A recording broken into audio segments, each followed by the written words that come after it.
Hello, everyone, and welcome. I'm Catherine Patterson, Acting Chief Operating Officer of Us Against Alzheimer's, and I'm so glad you're joining us today on this LinkedIn Live. We're here during Alzheimer's and Brain Health Awareness Month, a time to really shine a light on the millions of people living with Alzheimer's disease, the families who care for them, and the work that is being done every day to improve diagnosis, care, and support. This conversation is really about bringing this topic closer to real life, what Alzheimer's looks like beyond the clinical definition, how it shows up for families in everyday life, and what meaningful support can look like for those who are navigating it. I'll just share at the very beginning, my family and I are on this journey. My mom was diagnosed with Alzheimer's last June, so actually coming up on a year of that diagnosis. And so for those of you who are joining us today who are maybe living with dementia, maybe loving somebody with dementia, all I can say is I see you and I hope you find something really useful. I just want to say at the outset, please feel free to enter your questions into the chat as we kick off this conversation.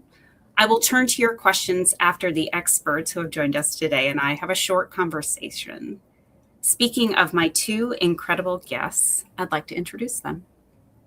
First, Dr. Maria Pinzon. She's an assistant professor at the University of Wisconsin-Madison Department of Medicine, Division of Geriatrics and Gerontology, and serves as the implementation lead for the Wisconsin Alzheimer's Institute. Her work focuses on improving access to dementia care, with a strong emphasis on Latino communities and reducing health disparities.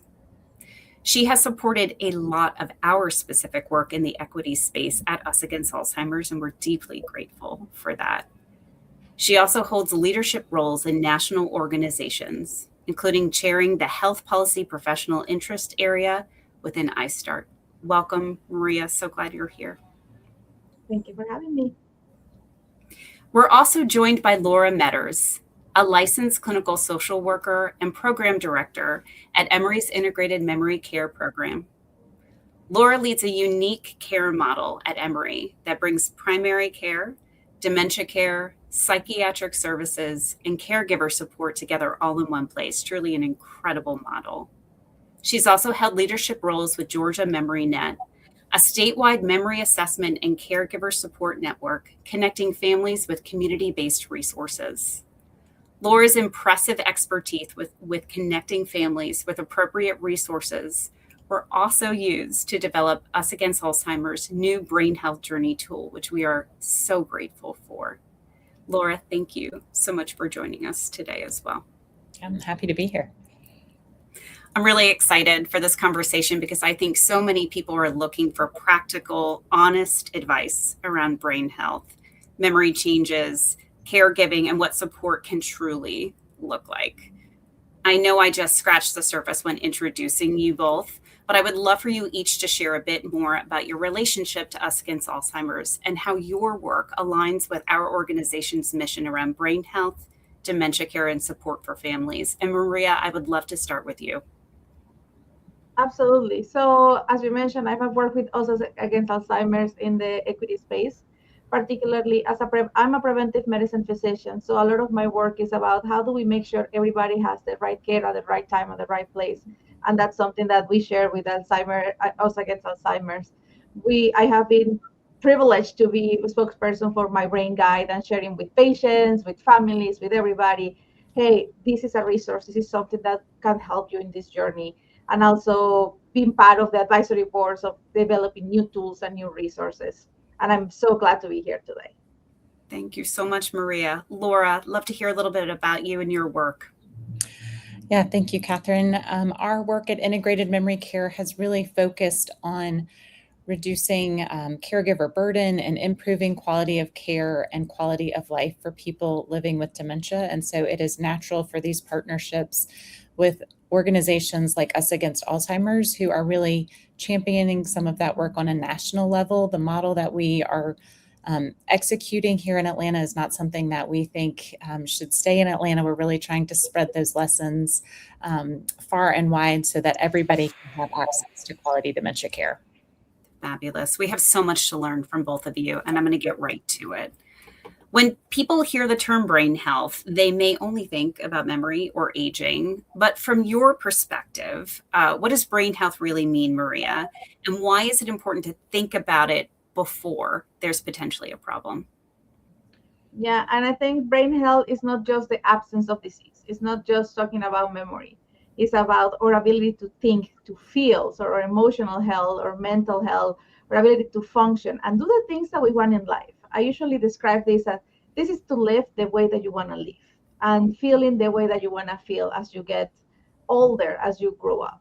And this is something that did not just happen at one time, and that's why we don't need to wait until there's a problem. The health of our body, of our brain, starts since we are little. And everything that we do across our lifetime will affect our brain in the later years. I think that's one of the main things is that whatever we do, no matter how soon in our life, will help us to maintain those memories, to maintain ourselves, to feel good as we get older. I really love your emphasis on folks being able to live the life they want to live, and how that is more than just, being able to complete a task. It is about also how we are feeling as well. That really goes to the heart of what all of us care most deeply about. So I just really appreciate that perspective. Laura, I'm going to shift gears a little bit and talk about some of the fear and uncertainty around memory loss. How can people better understand the difference between normal aging, the normal kind of slowing down of cognitive functioning, versus signs that are really important for us to pay attention to? Yeah, as we age, our cognitive function changes and our processing speed slows down. And I think when people start to have, they start noticing those cognitive slowness and changes in their cognition, it does spark a lot of fear about is this Alzheimer's? Is this another type of dementia?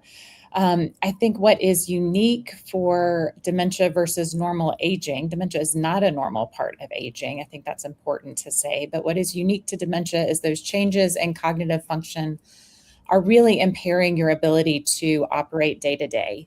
And it's impairing sort of your function and how you are navigating your life. And so it's common to misplace a word or not be able to recall the name of somebody that may be a casual acquaintance. But when that starts interfering in sort of your day-to-day social activities, where this is somebody that is a neighbor that you should know, that you have interacted with a lot, and you cannot recall them, that's a different level of sort of red flag or a warning sign that you should really take notice of and pay attention to. And so if you have always been somebody that has had difficulty with directions, orientation, and sort of wayfinding can change as your thinking is impaired by dementia. But baseline, I have never been able to find my way home. And so that would not be a symptom that would show up for me and indicate that I have early signs of dementia. So it also has to be a change from your own individual sort of how do you normally function, and how are these cognitive changes affecting and impacting your day-to-day work. Such a great point, Laura, about what is normal for me may not be normal for you, or may not be normal for Maria. So being really clear about what is that baseline for each one of us. Yeah. And then if there are challenges, being able to address them. I'm actually going to ask you both just to talk a little bit about what are some of the biggest myths or misconceptions that folks still have around Alzheimer's or dementia, and what would you like to just bust in terms of what are those things that persist that we know are not true but still have a kind of a stronghold in our culture? Maria, why don't you start with that one? Love to hear from you.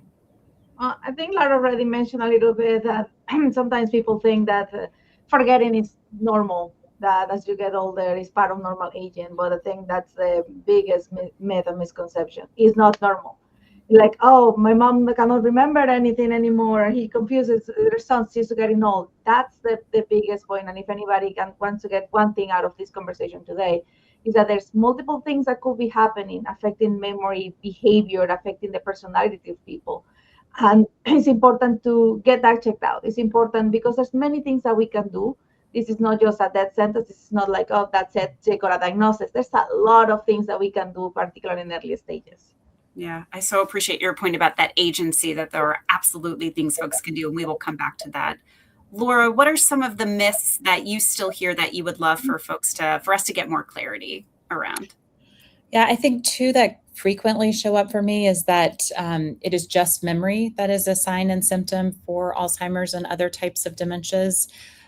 This dementia affects cognition broadly, and so it is not just memory. That's the most common sign and symptom for Alzheimer's disease, but there are other types of dementias where different symptoms may present first. And Alzheimer's may have different presentations. Sometimes it is reasoning and judgment that is the first sign and symptom, the ability to organize tasks and to stay with a task. That attention span may be changing. And sometimes it really is a personality change or shift that families are noticing that is harder to pick up on if you see your PCP once a year. But those family members are really acutely attuned to, this is not the same person that I have always known. So understanding that it's more than memory is really critical as we are trying to detect some of these signs and symptoms early. And then the second myth that I think often comes up is that this is just a disease for old people.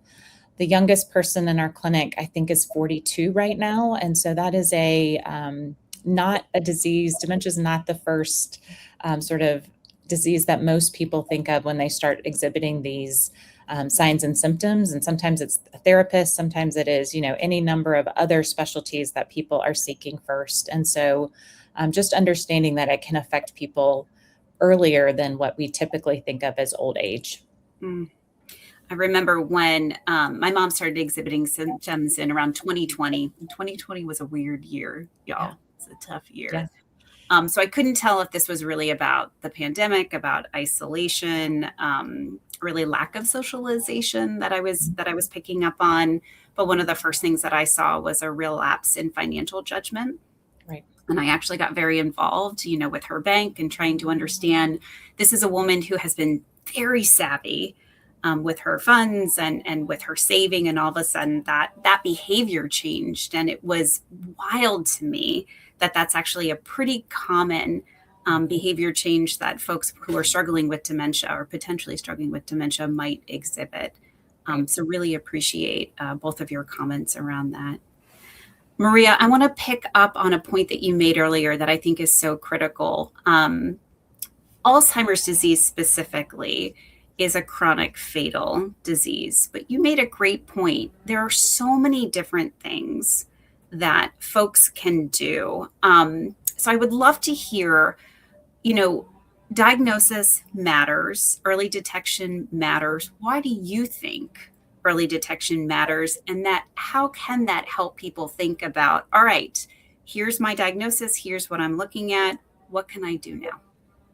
Well, I think the first thing is that it might not be Alzheimer's. So we know a certain group of diseases that we call pseudodementia that might have similar symptoms and that are reversible. A few examples that I always share with people: sleep apnea. If you have trouble sleeping, if you have had other issues, depression, sometimes vitamin deficiencies, some liver deficiencies, thyroid problems, might have symptoms that in the early stage, it look like an early stage dementia.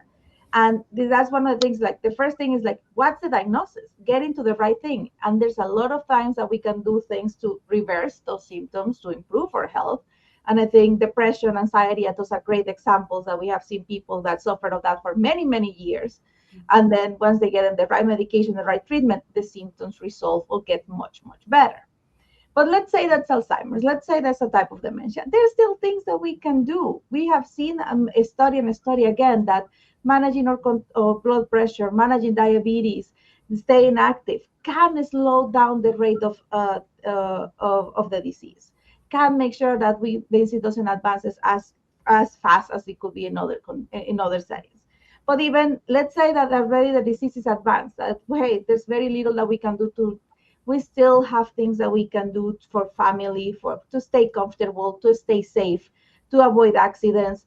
and to plan how I'm going to take care of mom, how I'm going to take care of that, what is going to happen with the house, so we don't get into emergencies. Mm-hmm. I really love your point about early detection, early diagnosis matters because more time is just more time, whether it is to address reversible causes, as you mentioned, whether it is to plan, whether it is to change some lifestyle behaviors. You talked about sleep, you talked about good nutrition, you talked about exercising and the impact that that could all have on the person living with dementia. It's super powerful in terms of having some control in a condition that sometimes can make people feel deeply out of control. Laura, I saw you take yourself off mute. I didn't know if you wanted to answer that question as well. No, sorry, there's just a lot of background noise. Sorry about that. No problem. No problem whatsoever. I would love for us to move into a question that we received from an audience member. And they asked a pretty sophisticated question, particularly about stabilizing what they call the night shift. So often a family time's daytime resilience is entirely dictated by the physiological strain of nighttime waking. Exploring non-invasive external routines to steady the night is a crucial step in supporting both cognitive health and the caregiver. And Laura, I thought so much about the work that you do when reading this question, because caregiver, care partner health is a really critical component for both the person living with dementia and the individual who is caring for them. So I would love for you to talk about just like practical advice for folks who are care partners and caregivers. How can they work on prioritizing their own health? And what type of support might they want to consider for their own mental and emotional health as they are caring for someone else? Yeah, I think sleep and sleep disruptions are such a common symptom in this disease that really has a pretty serious sort of cascading consequences for both the caregiver and the person that is living with dementia.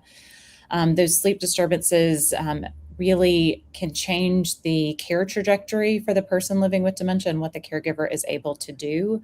It is not possible to show up as your best self when you are on 4 hours of sleep consistently. That is detrimental, and it's unhelpful for sort of everybody involved in this care scenario. But sleep disturbances are really common in people living with dementia. There may be any number of reasons for this. As we age, we naturally become poorer sleepers.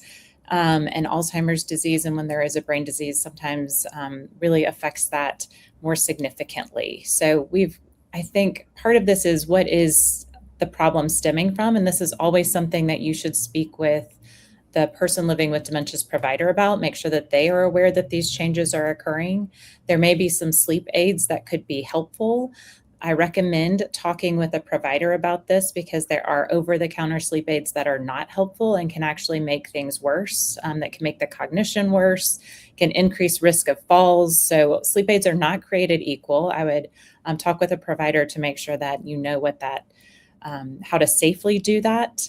And then I also wonder, sort of, what does the daytime look like for the person that's living with dementia? Are they being exposed to natural sunlight that is going to help regulate the circadian rhythms? Do they have enough to do during their day to keep them busy and their mind active, and to make them physically tired so that they're able to better sleep at night? I think sleep is sort of this perpetual circle, right? You don't sleep well at night, so you nap more during the day, which then continues to disrupt your sleep at night. And so it is something that you can work with. Sometimes there are day programs, sometimes there are activities that you could do with the person living with dementia that may help sort of regulate some of those behaviors as well. But to your point, Catherine, it also affects the caregiver and their ability to show up. And so it is also an issue that caregivers should be bringing up with their primary care provider, again, to figure out what is a safe way to help get more sleep. What are things that you might be able to put in place in the environment? Are there door alarms that might help caregivers feel more assurance that I'm going to wake up if this person is getting up and thinking that they're going to work the next day, and I need to make sure that I can be there to reorient them and get them back into bed? Are there other symptoms that the person is having? I know caregivers feel often like they need to be on high alert. And so figuring out what are some ways that we can best prepare to address some of those symptoms. But it is a serious issue for everybody. And I do think it is worth sort of looking at exploring how to address this. These are things that we treat very aggressively in the integrated memory care clinic because we know it has such a significant effect on a person's quality of life. Laura, I just appreciate how thoughtfully you considered both the person living with dementia, but also the care partner and the seriousness for both of those individuals and potentially for the broader family of addressing this issue comprehensively with a provider and having multiple ways of getting at this critical component of good health for everybody. Really, really helpful. Maria, I would love to move into a conversation around how your work specifically looks at access to care, particularly improving access to care for Latino communities. What are some of the biggest barriers for families, particularly within communities of color? And what are they facing today when it comes to diagnosis, care, and support? I could spend a whole hour talking about that, but in brief, let's think about access. And access, I do not mean just insurance, but insurance is a huge part of it. The Latino community is tend to be more likely to don't have insurance or be underinsured. When we add to that the limited number of providers that can diagnose dementia, let's just be, right now it's estimated that we need 12,000 more geriatricians, 12,000 more neurologists in the United States to really commit to the demand of diagnosing dementia. So there are very few people that right now has the training, the expertise, and the skills to do the diagnosis of dementia. So when we add to that many Latinos do not have access to insurance and do not have access to that group of people, that is the where we start, like, they tend to have the delayed diagnosis. They might take 2 years in order to get to see the right people, to do the right testing, to get a diagnosis of what's happening. There's also the fact that there's a lot of misconceptions that we discussed before, like they're just getting old, basically, and disregarding symptoms for many years before seeking help. So when we add these couple of things to many of our Latino older adults in the United States do not speak English.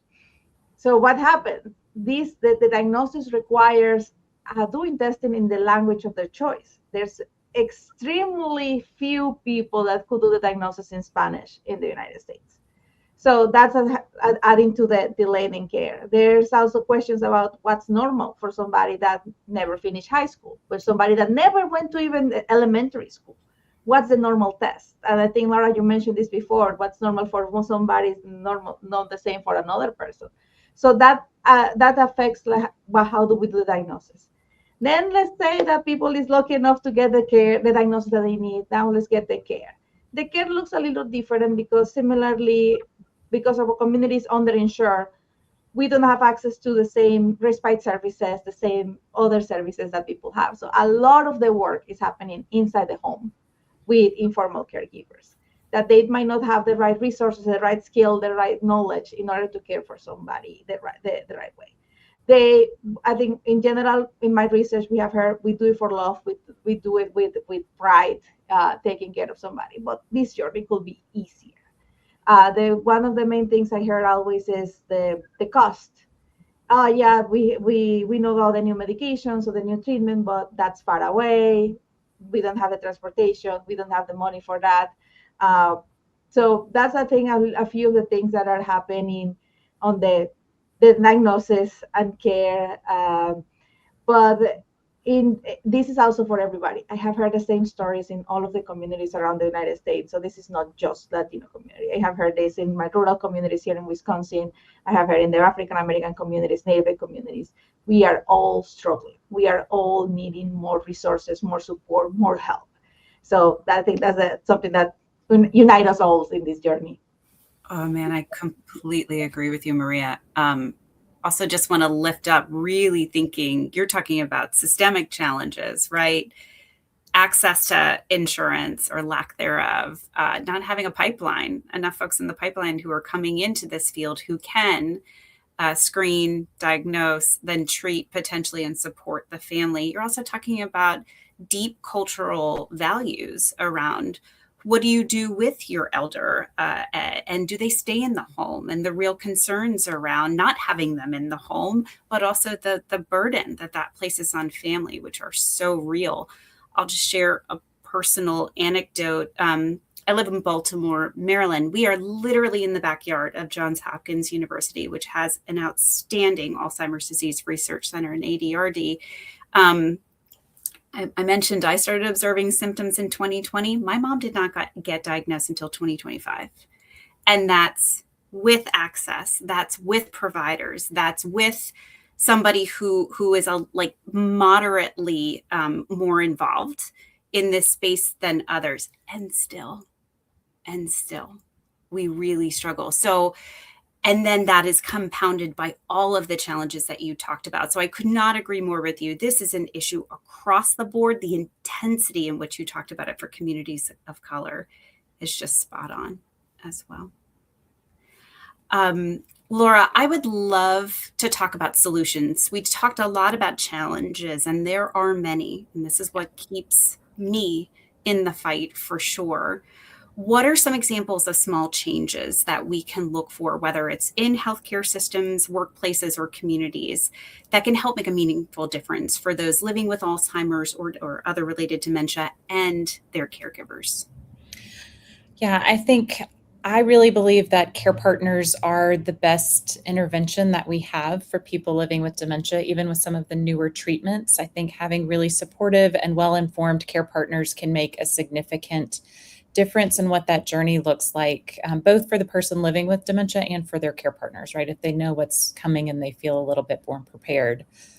But the healthcare system largely does not make space easily for caregivers. I know we used to be in a different medical setting. We sort of had shared office space with other specialties, and the check-in desk didn't have spots for caregivers to go up to the front desk and sort of check in with their person, right? So sometimes it's a physical, we are not making space for this supportive person to be able to provide care. There are some providers that really are less likely to engage with that care partner. And so just making sure that we are making both physical and sort of metaphorical space for the person in the visit and allow them to support this person. They are truly the experts in the person that is living with dementia, in addition to that person themselves. And so really making sure that we are including them in the care is really important. There are other national and international initiatives for how to include people living with dementia, how to become the initiative that I think of first as sort of dementia friends or dementia friendly. And so they have resources and supports for how do we make everyday settings more inclusive for people who are living with those cognitive changes, and how can we better provide support, not just in the healthcare space, but outside of it as well. Really great points, Laura. I would love to know from you both, why do you think it's important to normalize conversations about brain health to begin with, in the same way that we talk about, let's say, heart health? Everybody's pretty comfortable talking about their blood pressure, maybe even their cholesterol, or even our physical health. Like I'm really curious to hear from you both. And Maria, maybe you can kick us off into why is this important to have these conversations early and often? Well, the first thing, we reduce the stigma. I have heard over and over again, this is a long journey. When we share with other people, the burden is less for ourselves. But also, we have more information. We get access to more resources. It's not the same with people. We think about cancer and other diseases 20, 30 years ago. Maybe we never talk about it, and we never learn about it, or we never learn what was happening. But the way that we work, we are social people. We share our stories and learn from the stories of others. We learn from others' experiences. When somebody says, "Hey, I went through this with my mom," like, "Oh, maybe I should pay attention to that." We learn through human contact. So that's by reducing the stigma, making sure that everybody knows that this is not something that you did. There's multiple things that are affecting and put us at risk for these conditions. This is not something like, oh, you just let yourself go. This is because, and that's the first thing. When we talk about this in an open way, we share the stories, we learn, we take action early, but also we feel better ourselves. I just really appreciate that, Maria, and especially that piece around what we share lifts a little bit of that burden or that potential shame away, and allows us to have a fuller conversation with each other. I really appreciate that. Laura, I'd love to hear your thoughts about why make this part of a normal conversation just around health in general. This isn't a disease that just affects older adults, right? And so I do think that there is, to your point, I'm going to see my primary care provider next week, and she has yet to ask me about my brain health or to take any sort of baseline on how my cognitive functions. And so I think it is not a normal part of a workup. We're trying to make it more of a normal part of a workup for Medicare or Medicare Advantage beneficiaries, but this is not something that I think is a typical part of the process, to your point, where we are screening for heart health, we are screening for diabetes and some of these other chronic conditions. And I think we have a lot of opportunities to improve that as we move forward. To Maria's point, if we have those conversations early and often, hopefully it will reduce some of the stigma around that and increase and improve people's awareness of brain health overall. People start exhibiting symptoms typically in older age, but the pathology often starts before symptoms are expressed. And so if there are things that could be done sooner or changes that people could make sooner, I know the Lancet report has some recommendations for preventable causes of Alzheimer's or preventable things that you could optimize to reduce your risk for developing Alzheimer's and other types of dementias. And so really making sure providers are having those discussions with people early and often, I think could help change the trajectory for some. I also worry I don't want people who are living with the disease or family members of people who are providing care to feel like they did not do something and got this illness either. So I think that's a really important, when we talk about all these potentially preventable reasons, it does not mean that you did something wrong and now have this disease. So I think we're still learning a lot and learning how different things interplay to get a diagnosis of a type of dementia. Absolutely. Laura and Maria, you both made this great point. It's part of the reason you all talked about thinking about prevention, but also risk reduction, that this is not the fault of anybody who eventually progresses into a disease of either Alzheimer's or a different form of dementia, and trying to equip people with the best information possible, knowing that unfortunately there are instances where if the disease is there and it progresses, that is something that we can still be highly aware of, but is not doesn't lie on the shoulders of the individual who is living with dementia for sure. So I am looking at some of the questions that are coming in via LinkedIn Live. And one of the things that folks are bringing up are some of the current treatments that are available, which we have not talked about, and then also some of the challenges for certain groups that those treatments represent. Maria, are you comfortable just talking about the two FDA treatments that are available that slow the progression of the disease? And then maybe I can ask a little bit about those who are ApoE4 homozygous and some of the challenges that those medications present for that group of folks. Okay, so the two medications that are approved are anti-amyloid medications. So the thing for those that are listening to us, that's like, okay, what are you talking about? Basically, Alzheimer's is due to deposit of amyloid and tau in our brain.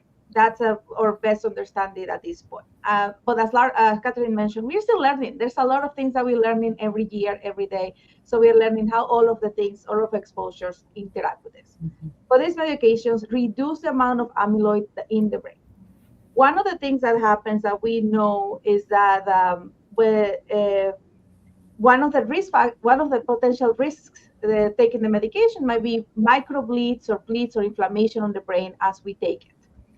And we have seen that people that have two copies of one gene, that's the ApoE. The ApoE is one of the genes that we know that is a risk factor for developing Alzheimer's. Generally, most people have only one of those copies, but then when they have two copies, they are at higher risk of developing brain bleeds or having worse complications if they take the medications.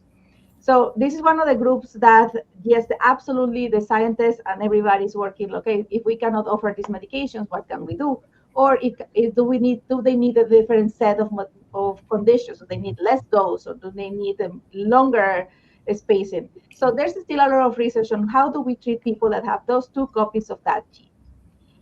What actions they can still take to reduce the risk. Okay, that's the same thing I will say. It's important to talk to your doctor because there's multiple risk factors or multiple things that could be happening. So I won't say specifically, well, you need to control your blood pressure. Maybe that person does not have high blood pressure. So it's about, there's a lot of things that could be done, and that applies to everybody. But also, we need to, that's the conversation that I'm talking to the doctor, nurse practitioner, for the medical team to see what else can I do. And nutrition wise, do we need any additional supplements, or do we need to change our diet? Do we need more exercise? Do we need different type of exercises? There's other things that can be done to reduce the risk, or at least, or if there's somebody already has a disease, to reduce the progression. Maria, thank you so much for that incredibly comprehensive response. And we got in the weeds, didn't we? Right? Like very specific, the 2 treatments, FDA approved treatments that are available, plus one particular subgroup that is at elevated risk for Alzheimer's disease. I'll just share on the Us Against Alzheimer's side of things, what we have done and continue to do is to make sure that the voices of folks who are ApoE4 homozygote are included in all kinds of conversations, whether it is FDA regulatory policy, whether it is clinical trial design, whether it is what it's like to live with the knowledge that you may have 2 copies of this gene and how that may impact you. And to that end, we had a FDA patient listening session last summer where we brought together a number of folks who are living with elevated risk. And we talked about some of their unmet needs, what they would like to see moving forward. And it was a really powerful conversation between this group of patients who presented their own experience and FDA regulators who joined that call, and a really good conversation and a dialogue in terms of questions that the FDA had and that those within this particular group were able to respond to. So deeply appreciate your expertise in this area. And it is something that folks certainly, and certainly folks who have 2 copies of the gene are deeply concerned about. I will say, to Laura's point earlier, we are learning more every single day. There is incredible science going on, and also around how are there other interventions beside the 2 FDA approved treatments, I think is another really good point. Laura, there's actually a question that came in for you, and it touches upon some of the things that Maria brought up right now. Could you talk a little bit about the latest research when it comes to physical activity? And this person in the chat has talked about aerobic and or resistance training as a preventative, and I'm going to add the term risk reduction behavior for Alzheimer's disease and other dementia, and maybe how that helps preserve cognitive function. And they ask, what is the current state of science recommendations related to physical activity? I'm going to have to preface this with, I am not an exercise specialist, or that is not my area of expertise. But what we do know is that what is good for the heart is good for the brain. And so there is getting a certain amount of cardiovascular activity is really helpful and important for this. And it does not mean that it necessarily will change the trajectory, but it may change your day-to-day functioning and help you to have more good days if you are already living with the disease.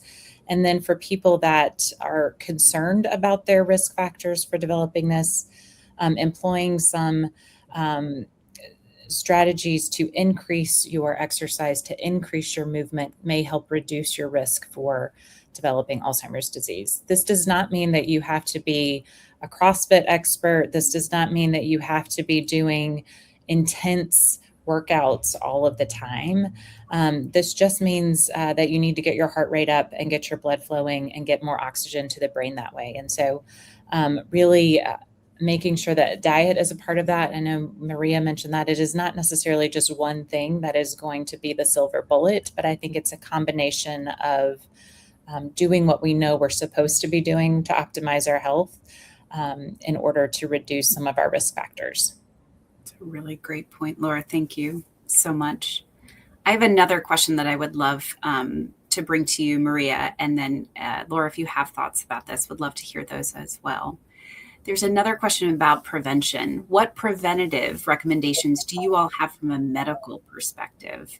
Testing, types of doctors to see outside of primary care physicians, outside of sleep, diet, lifestyle, and strenuous workout. So if I could interpret this a little bit, I think there is a question really about preventive medical interventions that this individual would love to know more about. I'll say one that a lot of people maybe don't know about: hearing aids. If you have, particularly if you work in an environment when there's a lot of noise, like construction or machinery, make sure that you're using your ear protections. We know that one of the risk factors is hearing loss for developing dementias in general. So, but even after somebody already start having some hearing issues, using hearing aids has been shown to maybe reduce again the progression or reduce of the disease and maintaining us active.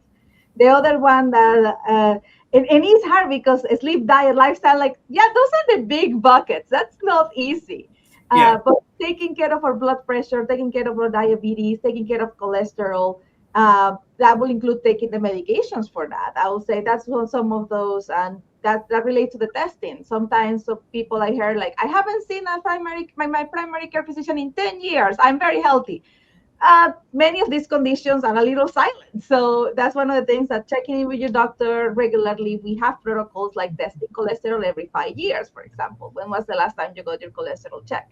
But I think, Laura, what other thoughts you have? I'm thinking what else can come to my mind, but I think the question that I feel like is being asked is like, what can I do if I have these risk factors, or how can I know how at risk I am, is often a question that particularly adult children or siblings of somebody that has been diagnosed with a type of dementia often have. And I think there are some risk factors that you cannot change, like your genetic predisposition. Does that mean you need to get a genetic test? Not necessarily. My grandmother had a diagnosis of Alzheimer's disease, and so I know that that makes me at a higher risk for developing a type of dementia. I don't need genetic testing to know that. There are sometimes genetic testing. I know we have had adult children who have gone to 23andMe or a Quest LabCorp setting and gotten some genetic testing of dementia, and then come to us in a panic saying, I have these genes, it means I have Alzheimer's, and they're having no functional symptoms in their day-to-day. And so, our answer is, you have a higher risk. We've always known that because you have these family members who are living with a diagnosis. And so it really is about focusing on those lifestyle changes that can be made to optimize your brain health and reduce your risk for developing dementia. Again, this is not necessarily something that I have also known people that have done everything right, that have slept well, who have, eaten very clean, have followed the Mediterranean diet their whole life. We have people who are fastidious in all of these areas of managing their life, and the dementia has continued to progress. Has it affected the trajectory? Probably. It has certainly improved things and probably optimized things, but it hasn't changed sort of the diagnosis that they're living with. And so I think there's some balancing in that as well. It's an excellent way of framing it, Laura. And Maria, I was just thinking about the hearing loss point you made. AARP has released a report earlier this year just talking about how the loss of hearing can be one of the number one risk factors for developing dementia later in life. And so I think it's that reintegration of how one system in the body absolutely can affect another, and how picking up on something like poor hearing or being hard of hearing, not addressing that quickly, effectively, can ultimately have real profound effects on how your brain changes over time. As we talked about over the course of the last hour, you're only born with one brain, but that brain can change in both amazing ways and also sometimes in disquieting ways. But having that perspective around your hearing can absolutely affect your cognitive function. I think it's just a really important point. We have another question that came in around the US Pointer study. And Maria or Laura, I open this up to either one of you. Last year, the Alzheimer's Association announced their findings around the Pointer study, which were really fascinating for a number of different reasons. But would love to know from either one of you, what did you hear in that readout that was intriguing or new? And what would you point to in terms of folks just wanting to learn what the data is saying? What is that science, that new science saying particularly about lifestyle modifications?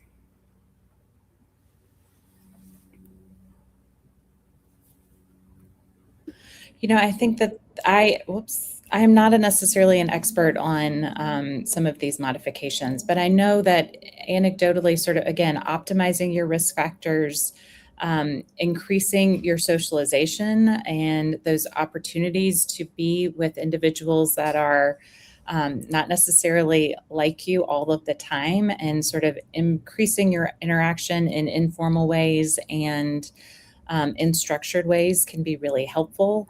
What we have known for a long time, and this study actually helps sort of give some evidence to it, is that the women who are going to Sunday school, who are continuing the garden club, who are engaged in those social activities tend to maintain their function and sort of brain health for longer while they are living with the disease, compared to the men who are staying at home and watching TV all day. And so, again, some of this is just taking good care of yourself and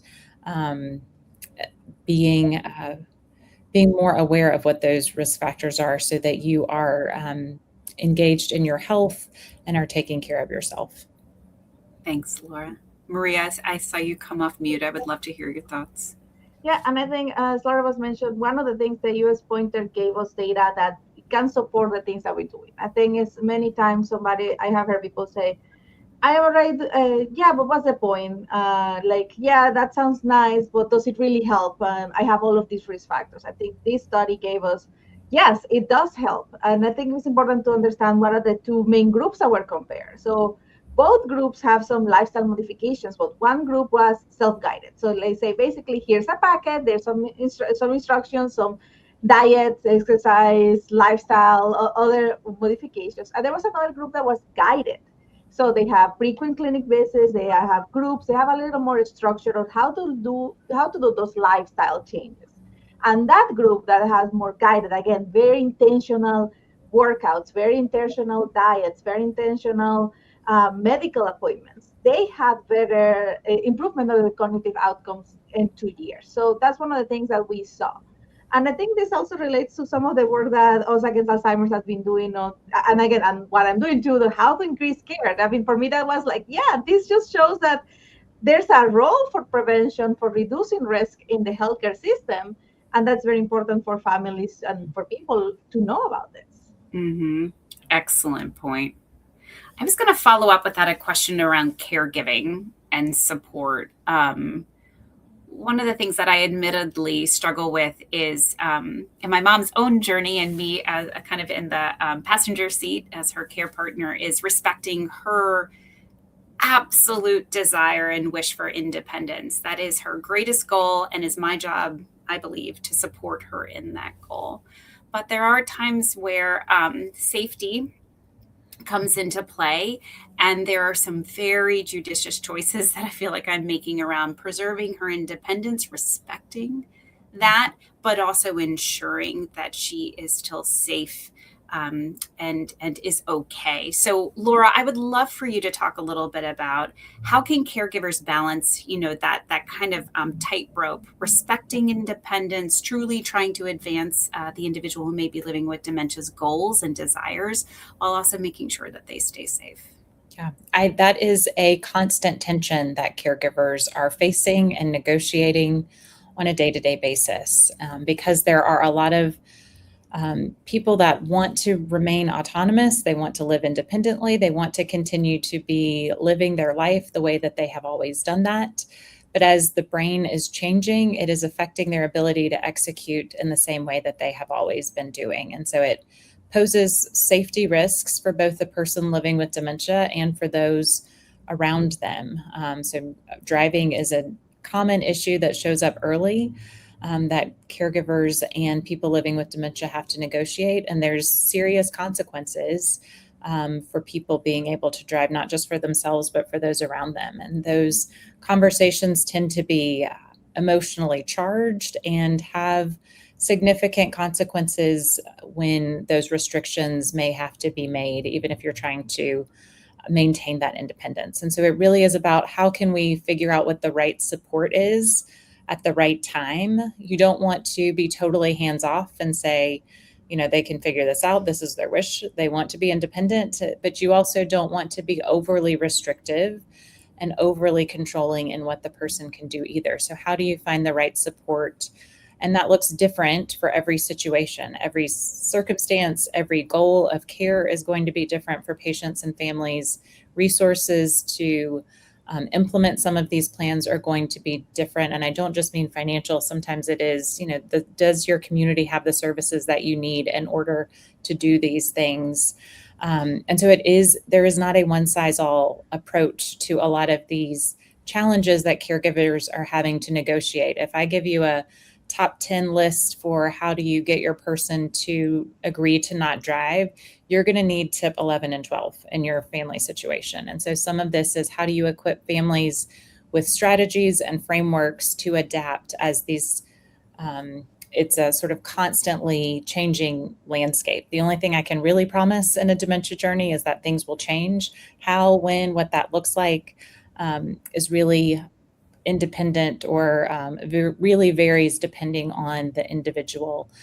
We have one caregiver. I learned the most from caregivers. And so we have one that always says it is about my sanity and their safety. And so making sure that you are not sort of driving your own self a little bit up the wall because you are trying to manage all of these things. Really, some things you may just need to let go in your caregiving journey, and then some things you really need to prioritize about this is a critical safety issue for this person. And that's really difficult to negotiate, Catherine. Yeah, 100%. And you couldn't be more right. It is heavily dependent on the individual and what do they really want? What is the life that they want to continue to live, which I think is a beautiful way of framing it.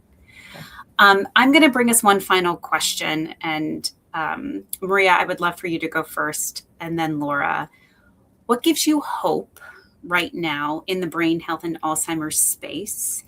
And then if there's just one message, one thing you want people to remember from this conversation, what would that be? So what is giving you hope? What's that one thing you hope that people take away from this conversation? Well, something that gives me hope is that we're having these conversations. I think every year I see more and more recognition, and not only coming from people in the journey, but also from the public in general, trying to understand, oh, this is something that's happening. So I think that's something that gives me really hope that not only we are getting better in the medical side on getting treatments and things, but also on the in general public, reducing the stigma and making our spaces safer and better for families in general that are going through the journey. The second part of the question, what's one message that I hope people remember, is that there should not, I think there's a lot of things to do. And the people should never feel like I'm not there yet, or just wait till they are in a crisis or they cannot continue anymore, or they are having troubles in order to ask for help. I think help will take many, many forms. And there's resources out there, there's people out there, and it's just having those conversations. Do not wait until you cannot handle it anymore to ask to see what's available. I think what gives me hope in this space and working with dementia is that there is so much change and innovation and improvement in treatment and care for people that are living with dementia, that it is a really exciting time to be a part of this work. I have seen more changes in the last 3 or 4 years than I feel like I have seen in my almost 20 years prior. And so it's really exciting to be a part of this work and to help sort of champion some of these new initiatives and treatments for families that are living with dementia.